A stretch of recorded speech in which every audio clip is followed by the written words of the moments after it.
Welcome to History American. This is a space for conversation and reflection, where we explore scientific, social, environmental, political, economic, and statistical topics, as well as current events and stories. In every episode, we analyze and break down key events to help us better understand the reality around us. Find us for free on your favorite platform. You can also support this podcast by becoming a supporter of this documentary series or directly via PayPal or cryptocurrency. We accept contributions in Bitcoin, Ethereum, or Solana. You can find all the details in the description of this content. Follow us, share, and join the conversation.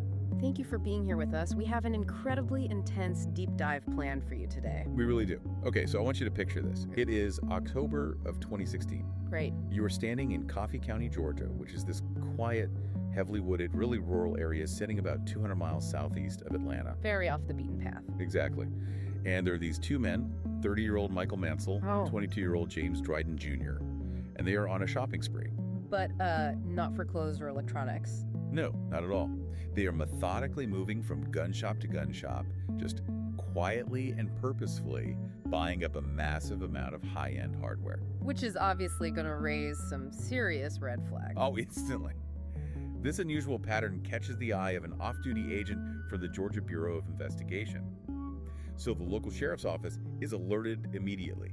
Right, they start tailing them. Yeah, they begin to trail the two men, and they quickly realize these guys are stockpiling military-grade equipment and a significant amount of controlled substances, too, at this very specific local residence. And that is the exact kind of behavioral profile that immediately triggers a massive, highly coordinated law enforcement response. I mean, warrants are fast-tracked and issued within hours. You have to act fast in that situation. Exactly. So a heavily armed SWAT team sets up covert surveillance right outside their house. But they are waiting for the perfect, safest moment to move in. Because doing a daytime raid on a heavily armed compound is just a recipe for a horrific firefight. Absolute disaster. And law enforcement knew they could not afford to wait long because they knew these guys had thousands of rounds of ammunition inside. Right. So that perfect moment finally comes late at night under the cover of absolute darkness. Michael Mansell and James Dryden Jr. walk out of the residence and get into their car. Just trying to slip away. Yeah, but before they can even put the vehicle into drive, the SWAT team just swarms them from every single direction. Floodlights hit the car, weapons are drawn. And the arrest goes down smoothly. Completely without a hitch. Neither man even attempts to resist. But when the investigators actually pop open the trunk of that car and begin to search the property, the reality sets in. Because of what they found. They found a literal arsenal. We're talking 4 AR-15 assault rifles, 4 Glod handguns, a high-powered Remington rifle, and somewhere between 3,000 and 4,000 rounds of armor-piercing ammunition. I mean, an arsenal of that size, packed into a vehicle in the middle of the night, strongly suggests they were preparing to initiate a small, highly localized war. Right, they were actively mobilizing. So naturally, the police transport them to the station, sit them down in that sterile interrogation room, and ask the most obvious question. What on earth do you need all these weapons for? Where were you going? And this is where the story goes completely off the rails. Yeah, it really does. Because Michael Mansell, without a single hint of irony, looks the interrogating officers dead in the eye and plainly outlines their operational plan. Which was just geographically insane to begin with. Totally. They were going to drive thousands of miles across the North American continent, up through Canada, to lay siege to a remote, ultra-secret government facility located in Gakona, Alaska. And the motive, the reason why they wanted to attack this specific facility is just mind-boggling. He firmly, wholeheartedly believed that this government facility was literally capturing and storing people's souls. Which is an incredibly chilling, entirely bizarre motive. It sounds like the plot of a science fiction horror film, honestly. It really does. But this bizarre anecdote brings us directly to the true subject of today's deep dive. Because that remote Alaskan facility they were targeting is very, very real. Oh, it is real. It is the High Frequency Active Auroral Research Program, but it is much better known globally by its acronym HAARP. Right, HAARP. And our mission today is to sift through a massive stack of declassified military documents, historical scientific patents, and some of the most catastrophic geopolitical events of the 21st century. Just to figure out what this place actually does. Exactly. We are going to explore what this heavily guarded facility is officially meant for. But we are going to focus deeply on the wildest, most terrifying, and surprisingly scientifically grounded conspiracy theories surrounding it. Because Michael Mansell's soul-stealing theory, as completely unhinged as it sounds, is really just the absolute tip of the iceberg when it comes to the paranoia surrounding HAARP. It is. If you start digging, you realize that a huge portion of the internet believes this facility is responsible for virtually every major disaster of the last 2 decades. Precisely. But before we plunge into the mechanics of these theories, I want to make a crucial foundational note for you listening. Good idea. Throughout this deep dive, we are going to cover highly charged geopolitical actions involving major political figures. We are talking about leaders ranging from former United States President George Walker Bush to former Venezuelan President Hugo Chavez. Right, some very heavy hitters. And we are not endorsing any of the viewpoints, the political allegations, or the conspiracy theories presented by these individuals or their detractors. We are strictly acting as impartial analysts. We are just looking at the source material. Exactly. We are breaking down the documented facts, the underlying scientific claims, and the historical records to help you understand the bigger picture of what has been alleged about this facility and why so many people believe it. All right, so let us unpack this from the very beginning. What does the United States government officially claim HAARP actually is? Well, if you look at their polished public relations materials, they state that it is simply an atmospheric research laboratory located on the Alaskan North Slope. Just a harmless lab. Right. And the crown jewel of this laboratory is a piece of technology called an ionospheric research instrument, or IRI. Which visually is just this massive array of antennas, right? Yes, spread across 30 to 40 acres of completely isolated wilderness. And its stated official job is to shoot high-power radio waves straight up into the ionosphere. And just to clarify for everyone, the ionosphere is that specific layer of our atmosphere, sitting roughly between 85 and 160 kilometers above the surface of the Earth. Correct. But to understand why the United States military would willingly spend hundreds of millions of dollars over decades just to shoot radio waves into the empty sky, we really have to talk about how the ionosphere behaves. Because it is not just empty air up there. Not at all. It is the turbulent boundary layer where the Earth's air meets the harsh, irradiated vacuum of space. Because it is constantly being bombarded by solar radiation, it is filled with plasma and highly charged electrical particles. Okay, so it is highly energized. Exactly. And what is endlessly fascinating here is that the ionosphere acts like a giant, natural, planetary mirror for low-frequency radio transmissions. A mirror, okay, explain that. Well, say the military needs to send a highly classified message to a submerged nuclear submarine halfway across the globe. They obviously cannot run a wire, and satellite signals often cannot penetrate deep ocean water. Right, you lose signal as soon as you go underwater. Exactly. So they bounce that low-frequency radio signal off the ionosphere, letting it skip across the sky until it reaches the submarine. Wow. Okay, let me jump in here because I was trying to wrap my head around this earlier. The ionosphere is a mirror, but it is not a perfect mirror, right? Far from perfect. It is not like a piece of flat glass in your bathroom. Because it's getting hit by solar flares and cosmic radiation, it gets incredibly turbulent, warped, and entirely unpredictable. That is exactly the problem the military has with it. Okay, so here's an analogy that helped me. Imagine the atmosphere is sometimes water, and sometimes it is Pepsi. Okay, I am listening. If you drop a Mentos candy into regular water, absolutely nothing happens.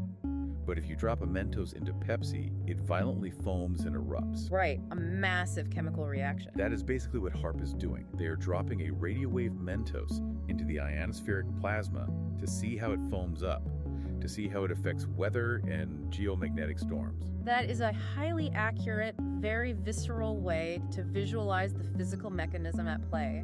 They want to understand the turbulence of the ionospheric plasma so they can predict it. And control it. Yes, actively control it and utilize it for uninterrupted global military communications. They are artificially heating a specific section of the sky to see how it reacts. Which sounds incredibly futuristic. It does, but the theoretical foundation of this entire endeavor, the idea that we could manipulate electromagnetic energy on a planetary scale, did not start in modern Alaska. No, it goes way back. Over 2 centuries ago, actually. We have to briefly trace the history of electromagnetism to understand the pedigree of this weapon. So where does it start? In the year 1800, a scientist named Alessandro Volta invented the very first electrical battery. This finally proved that electrical energy could be generated, stored, and transmitted through physical wires. Which completely revolutionized human civilization overnight. Absolutely. But as revolutionary as Volta's battery was, it was still fundamentally bound by physical tethers. You needed a copper wire connecting point A to point B. Right, you could not just beam it across the room. Exactly. The paradigm did not truly shift until the mid-19th century. A physicist named James Clerk Maxwell took the intuitive, experimental observations of his predecessor, Michael Faraday. The Faraday cage guy. Yes, that Faraday. And Maxwell translated those observations into rigorous mathematics, what we now universally call Maxwell's equations. I remember struggling through those in physics class. They are incredibly complex. But James Clerk Maxwell mathematically proved the existence of invisible electromagnetic waves. He proved, beyond a shadow of a doubt, that electricity, magnetism, and light itself are all just different manifestations of the exact same underlying invisible force. And once you mathematically prove that these invisible waves exist and that they are moving through the air all around us at all times, the global scientific race is officially on to harness them. That is when things start getting really wild. Yeah, because that brings us to perhaps the most brilliant, enigmatic, and ultimately tragic figure in this entire story, Nikola Tesla. A true visionary. Absolutely. Tesla took James Clerk Maxwell's theoretical math and ran with it in a way no one else dared to. By the early 20th century, Nikola Tesla was publicly claiming he could transmit massive amounts of electrical power wirelessly across the entire globe. He did not just want to send a radio signal. He wanted to use the Earth's own atmosphere as a giant wireless conductor to power cities without a single cable. Which is basically the core concept of HAARP. Nikola Tesla's theories laid the absolute groundwork for everything the HAARP facility would eventually become. He understood atmospheric resonance better than anyone alive. He really did. But Tesla's ambitions eventually went far beyond just powering civilian light bulbs. Oh yeah. On July 11th, 1934, a major international publication printed a front-page headline that genuinely shocked the world. Do you have the exact quote? I do. It read, "Tesla at 78 bears new death beam." A death beam? Yes. Tesla publicly claimed to have invented a directed energy weapon, a massive, focused beam of electromagnetic force that could, hypothetically, melt airplane motors from hundreds of miles away and drop entire armies in their tracks. He officially called it a teleforce weapon, but the global press immediately dubbed it the death ray. Of course they did. It sells papers. And Tesla claimed it could be used for the ultimate national defense, basically creating an invisible, impenetrable electromagnetic wall around the borders of a country. But here is where the historical timeline gets incredibly dark and highly suspicious. Let us set the scene. Okay. We are in the dead middle of World War II. Global tensions are at an absolute peak. On January 5, 1943, an 86-year-old Nikola Tesla pays a quiet, highly unusual visit to the United States War Department. Just casually drops into the War Department. Right. And he went there to explicitly discuss his teleforce technology. Now, we do not know exactly what was said in that room because the records remain obscured. Of course they are. But we do know that immediately after that specific meeting concluded, the United States War Department immediately contacted the Federal Bureau of Investigation. And just 2 days later, on January 7, 1943, Nikola Tesla is found dead in his room at the Hotel New Yorker. Just 2 days later. Now, to be fair, the official medical cause of death was listed as coronary thrombosis, which is a blocked artery in his heart. Given that he was 86 years old, that is an entirely medically plausible explanation. It is plausible, yes. But it is the incredibly swift, coordinated events that occurred in the hours following his death that have fueled decades of intense suspicion regarding government theft of his intellectual property. Yeah, let us look at the timeline of his nephew, Sava Kasanovich. Oh! He rushes to his uncle's hotel room the very next morning after hearing the news. And when he walks in, it is glaringly obvious that someone else, someone with official clearance, has already been there. They boot him to it. They did. Nikola Tesla's personal safe is wide open, and it is completely empty. All of his life's research notes, all of his highly complex schematics, and supposedly the functional blueprints for this theoretical death ray are just gone. They've vanished into thin air. And shortly after Sava Kasanovic arrives and discovers the empty safe, official representatives from the United States Office of Alien Property show up at the hotel. Just right on cue. Exactly. They formally and aggressively seize all of Nikola Tesla's remaining physical belongings. Now, this raises a vitally important legal and ethical question. Because he wasn't an alien? Precisely. The Office of Alien Property was a government agency explicitly designed to confiscate the physical and intellectual assets of enemy combatants or foreign nationals during a state of war. And Nikola Tesla had been a naturalized legal citizen of the United States for over 50 years at that point. They had absolutely zero legal jurisdiction or justification to seize his property under that wartime pretext. So, when you look at that chain of events, you have to ask yourself what it actually means. Did the United States government posthumously designate one of the greatest scientific minds in human history as an enemy of the state just so they could invent a legal loophole to steal his death ray plans before the Soviets could get to them? It is a terrifying thought. Whether they actually stole functional, finalized blueprints or just a collection of theoretical scribbles that Tesla was still working out, the military's obsession with Tesla's concepts was very real and heavily funded. They took it very seriously. They absolutely did. If we connect this historical theft to the bigger picture of the Cold War, the United States government spent the next several decades quietly trying to build exactly what Nikola Tesla had described to the press in 1934. They wanted the death ray. They really did. In 1958, the military launched a highly classified initiative called Project Seesaw. The stated, documented goal of Project Seesaw was to create a functional, charged particle beam weapon. How much did they spend on that? They spent 10 years and roughly $27 million, which was a staggering sum of money in the 1960s on the project before officially pulling the plug. And why did they pull it? Claiming it was just too expensive and technically impossible with the materials they had at the time. Officially, they pulled the plug. But a massive number of researchers and historians look at HAARP as the direct, literal, spiritual successor to Project Seesaw and Nikola Tesla's original death ray. The lineage is definitely there. The government did not give up on the idea. They just realized they needed a much better, much more isolated location and a practically infinite source of electrical power to make the beam work. Which brings us to the logistics of HAARP. Exactly. And that bizarre transition from an empty space in a New York hotel room in 1943 to a massive, imposing array of antennas in the Alaskan wilderness in the 1990s only happened because of a brilliant, ambitious physicist and a corporate giant dealing with a massive natural gas problem. Right. To understand that transition, let us move our timeline forward into the 1980s. The Atlantic Richfield Company, widely known as ARCO. A huge oil and gas corporation. A massive, incredibly profitable one. They owned extensive property rights in the region of Gakona, Alaska, and during their explorations, they had struck an unbelievable world-class reserve of natural gas beneath the permafrost. We are talking about 30 trillion cubic feet of natural gas. It is hard to even picture that. Yeah, to visualize the sheer scale of that energy reserve, it is enough raw gas to completely fill over 30 million Olympic-sized swimming pools. It is an absolute goldmine.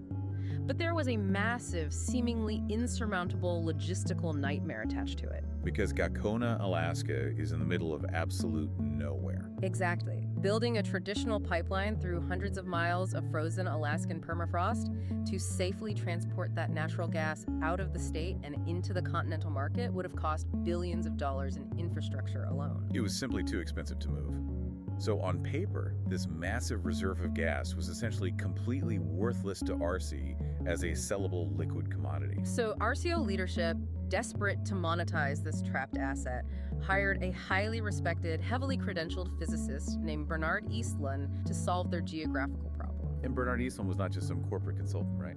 Not at all. He had a brilliant, highly classified background. He had previously worked on the United States Atomic Energy Commission's controlled thermonuclear research programs. That is serious science.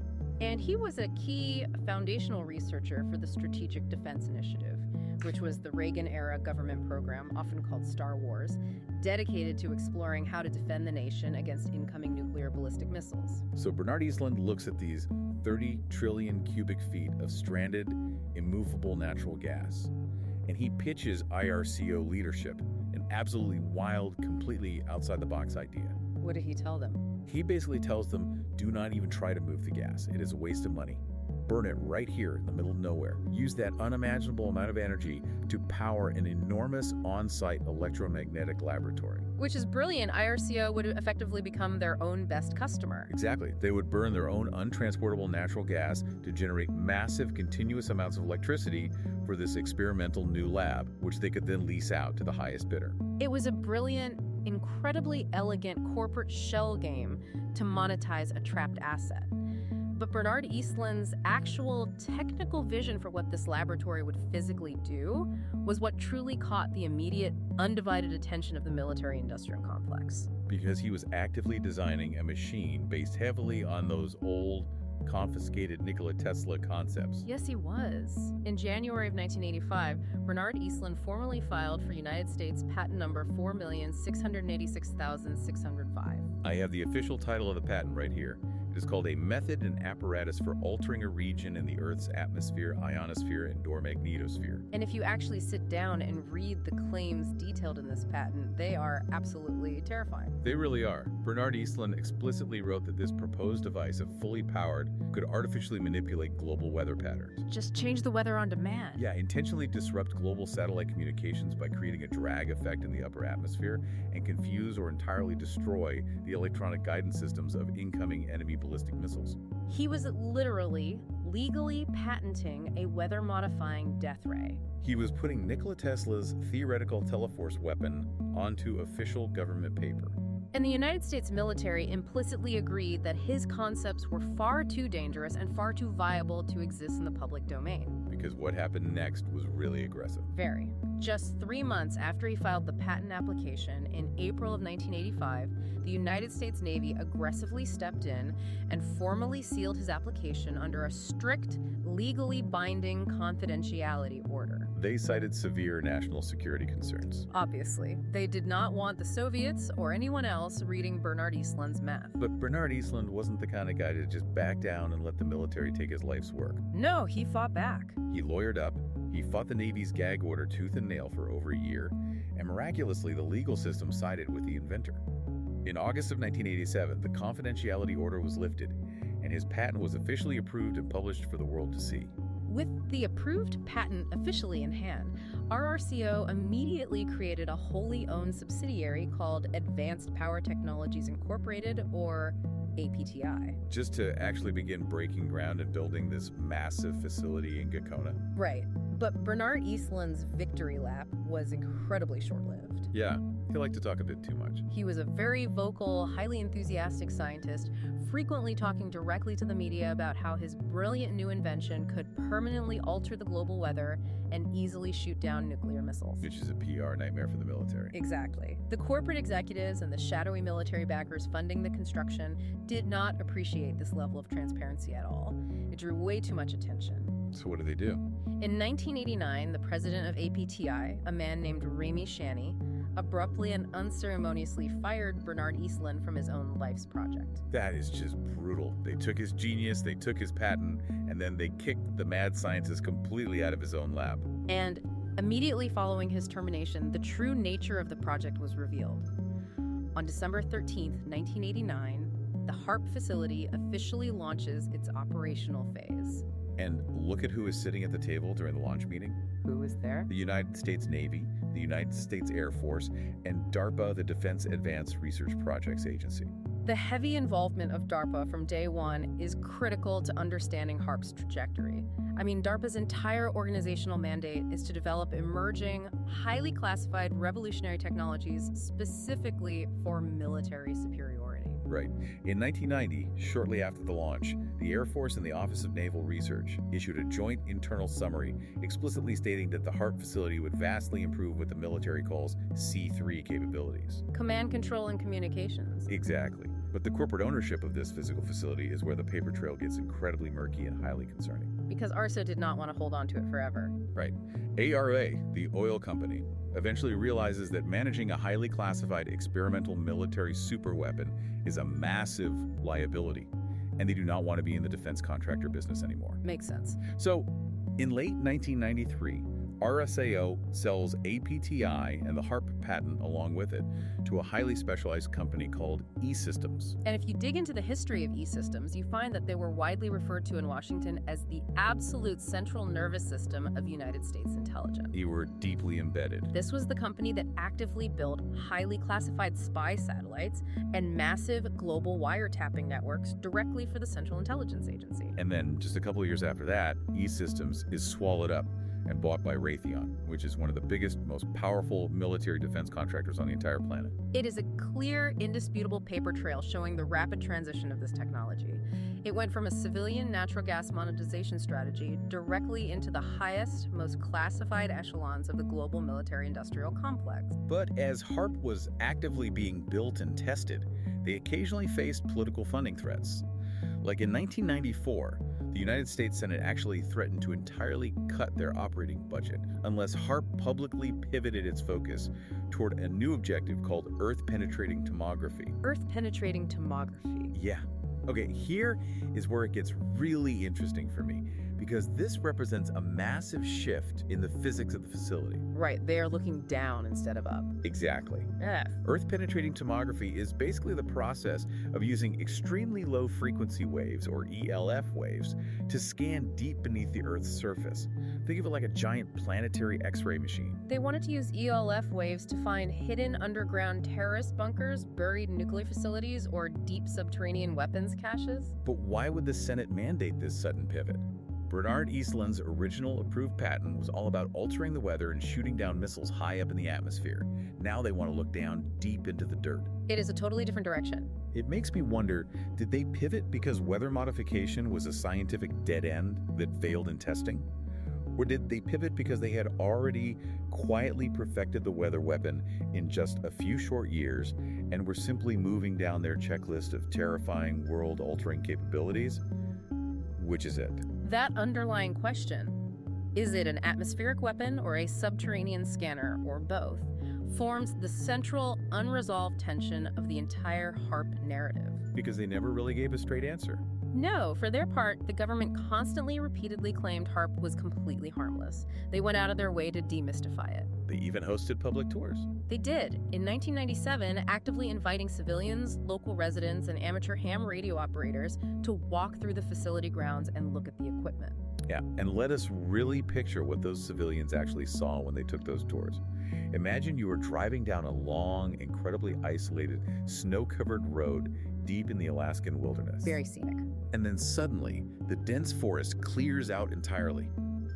In front of you is a massive, highly intimidating array, 180 gleaming silver poles jutting straight out of the frozen ground. They're huge, too. They're 21 meters high. To put that in perspective, that is roughly the height of a 7-story office building. Wow. And they are spaced exactly 25 meters apart in a perfect, mathematically precise geometric grid. And at the top of each of these massive poles are these huge, intersecting cross arms that look exactly like the rotors of a giant helicopter. It honestly looks like an alien antenna farm dropped onto the tundra. It really does. Yeah. It is visually striking, and its sheer scale is undeniable. But despite these seemingly transparent public tours, the military quietly kept pouring massive amounts of money into the facility, continually and drastically upgrading its total power output. Just constantly making it stronger. Over the years, they evolved the array from a relatively modest transmitter to a 3.6 megawatt behemoth capable of boiling the upper atmosphere. Boiling the atmosphere, that is wild. And conspiracy theorists are incredibly quick to point out a chilling correlation.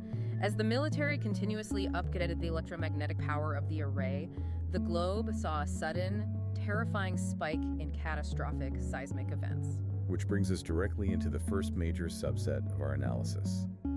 The pervasive concept that HAARP is not a research lab, but a fully functional, highly active weapon of environmental warfare. Let us get into that. But before we get into the darkest theories surrounding HAARP, including weather warfare and mind control, this is a quick reminder that you can actively support the extensive analytical work we do on this documentary series.